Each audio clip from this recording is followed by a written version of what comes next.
So I'm a recovering stress addict, and in today's episode, I'm going to give you all of my top tips for stress management, resilience, and burnout recovery. So in 2022, I wasn't doing very well. I was really disconnected from what was going on internally for me, what was going on in my body and emotional body. But I was achieving lots of great things, living intensely and seemingly doing okay, but really I was on the brink of a really, really big burnout. I was working super hard to support Switch. I was eating Deliveroo every day to save time because I was so tired and couldn't cook. I was cycling hundreds of kilometers every day. The Ukraine war broke out and that affected me and my family quite significantly. I was living by myself and I was quite distanced and disconnected from my friends and family and social circle. I would push really hard, achieve lots of stuff, hit a wall, and then just have to take time off from everything. My body would just shut down. After one of my biggest burnouts in my life, I set a new goal for myself, which was to never burn out again. It's quite a negative goal, never do something bad, but that's what I needed. And here's everything I learned in that process. Number one, stress is a natural human response that prompts us to address challenges and threats in our lives. There are many types of stress: physical, mental, emotional, relational. There is such thing as a healthy level of stress. Too little and you're floating, you're soft, you're doing nothing, you're not growing or learning. Too much, and like me, you would burn out. And so there is a sweet spot, like a perfectly cooked chicken. And there's also a difference between acute and chronic levels of stress.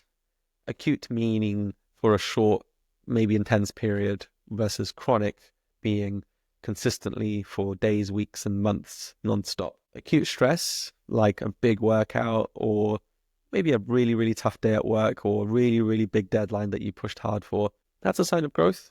That's actually quite good. But chronic stress is consistent, continuous stress that eats away at you, inflames your immune system, inflames your nervous system, and keeps you on edge consistently, takes energy from your system, and then also creates system-wide inflammation. So your body is actually just being nudged and ebbed away. It hasn't got a chance to recover and heal. And there's lots of evidence for the connection between chronic levels of stress, inflammation, and long-term disease and illness. So stress is a natural part of life. It's actually a quite positive part of life too. The aim will then be to manage it effectively and manage your stress. So here are my top techniques for managing stress, broken down by things you can do right away, which is breathwork, journaling, meditation, or having a break or taking a nap. Things that you can do in the same day: yoga, speaking to a friend, connecting with nature, positive affirmations and positive self-talk, a cold shower, and getting enough sleep that night.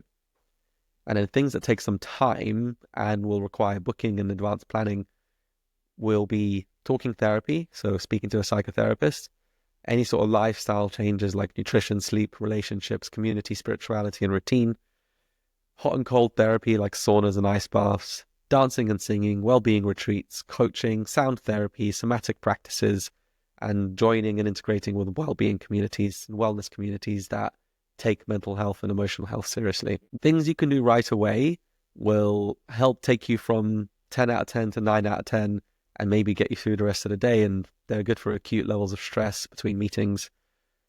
But the real magic and long-term change happens in the slower, longer-paced stuff, such as lifestyle changes and integrating with different communities and long-term coaching or therapy. Long-term stuff, the deeper, bigger work, is actually what changes the course of your life over time. And that's where the magic really happens. But it's important just to meet yourself where you're at and have tools and techniques available for any occasion. My number one tip for regulating your nervous system and managing your stress is to breathe. Taking one deep breath all the way in, holding it, and breathing all the way out changes so many things in your system. It tells your nervous system it's okay to calm down. It's almost like a hack, because your mind can tell your body to breathe in a certain way, which will tell your nervous system to relax, which tells all the other processes it's okay to be chill. And that actually just has like a positive spiral loop to regulating your mind and regulating your stress levels. Getting enough sleep is one of the pillars of well-being for me. Without good sleep, for me, everything falls apart. I don't eat as well. I'm grouchy. I can't regulate my emotions. And that is usually one of the first signs of a spiral towards burnout. I have a little setup underneath my desk with a roll mat, a sleeping bag, a pillow, and if I'm feeling tired or it's been a big day, I'll just scooch up underneath my desk and have a nap. Everyone else knows what's up, knows to leave me alone, and I'll be awake in about 20 to 30 business minutes. So my flavor of burnout would happen completely unexpectedly, and I would have no control or visibility over it.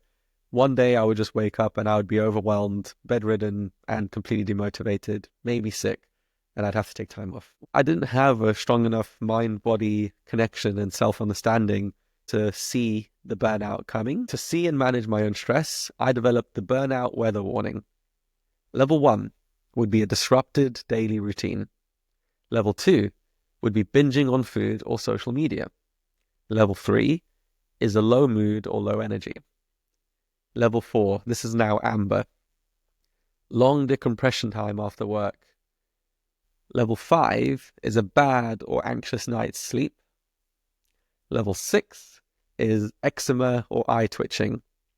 So we can see the mental stress is now translating into physiological stress.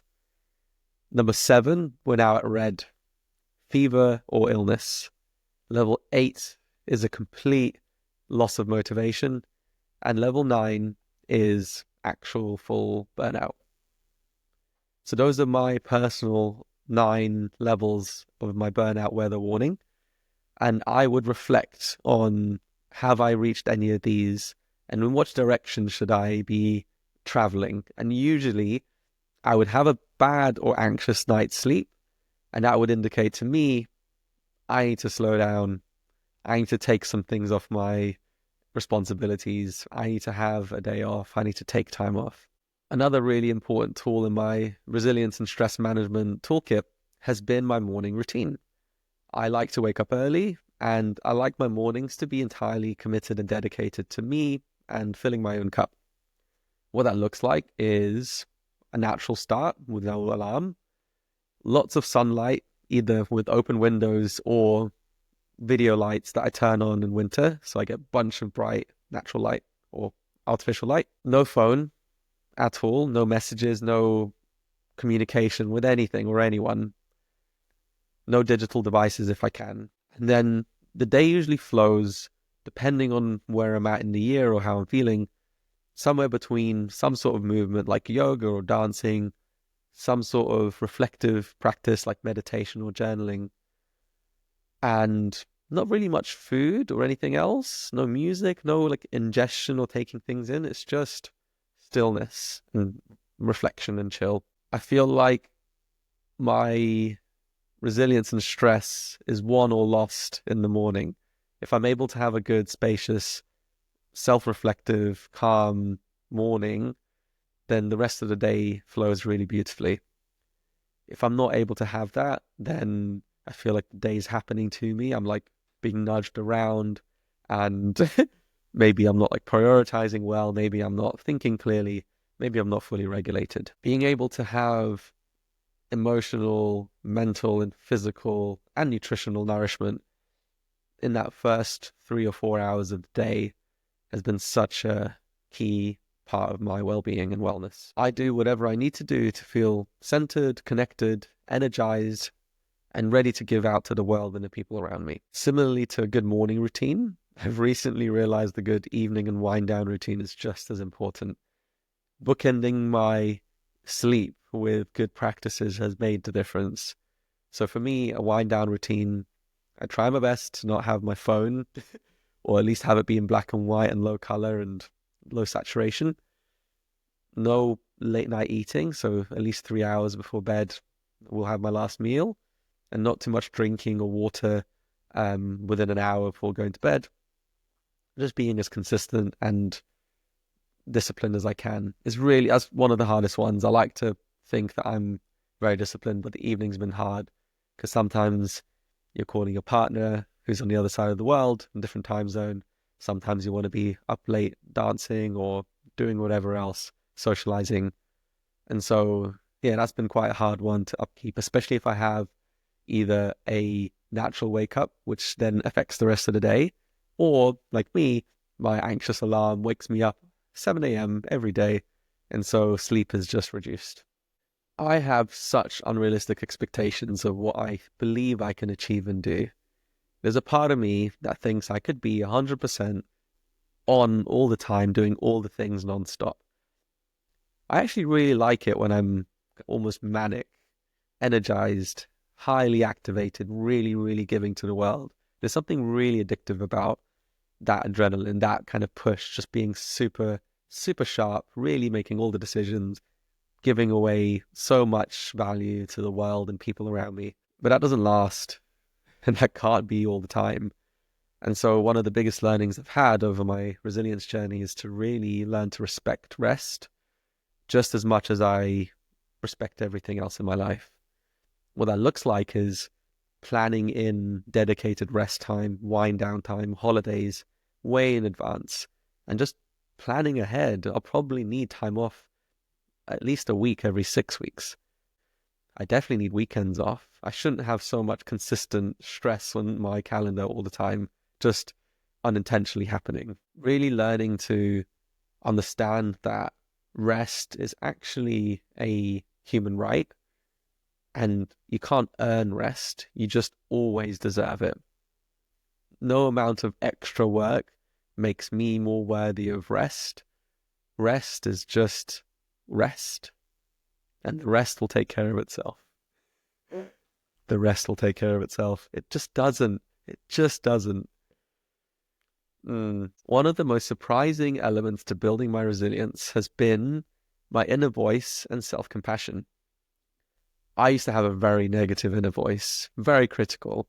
You're not doing enough. Work harder, keep going. This isn't good enough, and nothing ever will. And that voice never turned off, and I was always behind, never really achieving everything I needed to or wanted to. And learning to soften this inner critic and inner drive into a more healthier, balanced, compassionate voice has been one of the best journeys I've been on. The key things I've done include using positive affirmations, like this app that appears on the top of my phone. It's called I Am, and it just gives me a new positive affirmation every day. I am not trapped or stuck. Everything is always changing. That's the affirmation of the day. And it appears at the top of my phone where no notifications appear because I have them turned off. Just rehearing very woo-woo soft messaging like that can really start to change your perspective and how your inner voice reacts. When I react to something that feels really soft and untrue to me, I like to go a layer deeper and think, why was that such a uncomfortable thing to hear? Do I actually believe that? Do I actually resonate with that? Or is there a part of me that's resistant to believing that everything is changing and I'm going to be okay? Is there a part of me that's resisting feeling like I'm enough? And if there is, investigate with curiosity and compassion. The other element of self-compassion has been gratitude journaling. So writing down at the end of my journal 3 things I was grateful for, either in the moment or for the last day, has really made me appreciate all the little things, all the things that happen during my day, or chance encounters or moments or sparks of beauty that are just always present, always there, and don't need hard work or achievement or big milestones in order to be appreciated, because they're always there. So if any of these practices or messages resonate, awesome. Trying things out, engaging in your own stress and nervous system, and seeing what works for you is the key. Long-term change will start to happen once you start going deeper with the practices and you address some of these subconscious beliefs and behaviors that run your life. For me, personally, early on, it was asking the question of, why do I work so hard? And understanding how parts of my upbringing and context show up in my daily life and slowly rewiring these subconscious beliefs to better suit my present day made all of the difference. So wherever you are in your wellness journey, I hope this episode has helped you get a bit more insight and more understanding into some of the next steps.